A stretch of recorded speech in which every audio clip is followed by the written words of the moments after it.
নমস্কার বন্ধুরা, সোনার রান্নাঘরে সবাইকে স্বাগত জানালাম। আজ অনেক দিন পর কিন্তু তোমাদের সাথে একটা নতুন ভিডিও শেয়ার করছি। আজকের ভিডিওটা করেছি চিতল পেটির দম। রেসিপিটি কিভাবে করেছি সেটি আজকে তোমাদের সাথে শেয়ার করব। প্রথমেই বেশ বড় সাইজের একটা চিতল মাছ নিয়ে এসেছিল, সেটারই পেটির পিসগুলো আজকে আমি রান্না করব। এটা প্রায় 6 কিলো ওজনের ছিল, সেখান থেকেই পেটির পিসগুলো কিনে নিয়ে এসেছিল।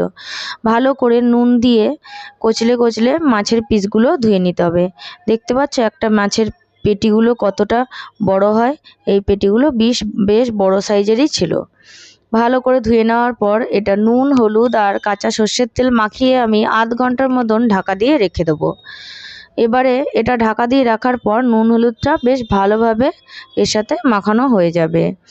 এবার তৈরি করার জন্য প্রথমেই আমি একটা মশলা বানিয়ে নেব।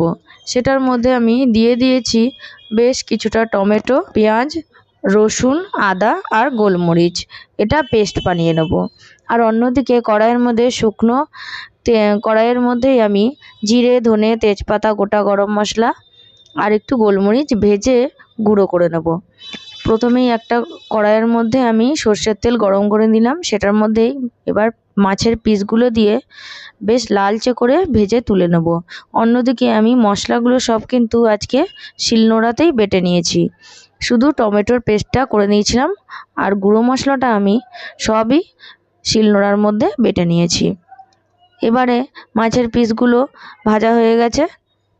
এরপর যে মাছের পিসগুলো ভাজার পর যে তেলটা রয়েছে তার মধ্যে আরও কিছুটা তেল দিয়ে তার মধ্যে দিয়ে দিলাম গোটা গরম মশলা, জিরে, তেজপাতা, শুকনো লঙ্কা। এরপর একটু সেন্ট বেরোলে তাতে সামান্য একটু পেঁয়াজ কুচি করে রেখেছিলাম, সেটা দিয়ে দিলাম। ভালো করে ভেজে নিলাম।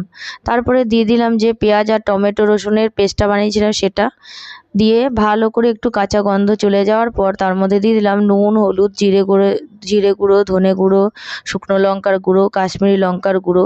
সেটা ভালো করে তেল ছেড়ে আসা পর্যন্ত কষিয়ে নেব। এরপরে যে ভাজা মশলাটা করেছিলাম সেটা আমি এর মধ্যে দিয়ে দিলাম। ভালো করে একটু কষিয়ে নিলাম। তারপর বাটি ধুয়ে একটু জল এর মধ্যে দিয়ে দিলাম। বেশ ভালো করে এটা তেল ছেড়ে আসা পর্যন্ত একদম মিডিয়াম ফ্লেমে কষিয়ে নিতে হবে। গ্যাসের জাল কিন্তু বেশি জোরে দেওয়া যাবে না, তাহলে এটা ভালো করে ভাজা হবে না। তারপরে আমি 2 চামচ মতন টক দই এর মধ্যে দিয়ে দিলাম, আর দিয়ে দিলাম সামান্য পরিমাণে চিনি। এবারে ভালো করে মশলাটা কষিয়ে নেব। মশলা থেকে দেখতে পাচ্ছ তেলটা ছেড়ে এসেছে।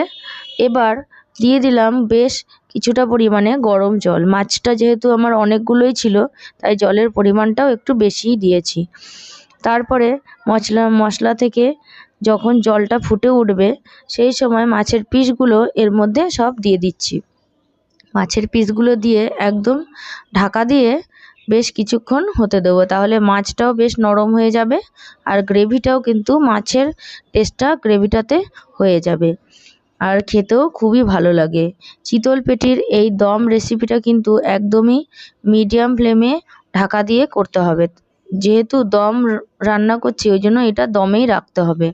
তারপরে বেশ কিছু চেরা কাঁচা লঙ্কা আমি এর মধ্যে ছড়িয়ে দিলাম, দিয়ে একদম কম আঁচে ঢাকা দিয়ে দিলাম। দেখো গ্রেভিটা একদম কমে এসেছে, আর উপর থেকে একটু ধনেপাতা কুচিও ছড়িয়ে দিয়েছিলাম।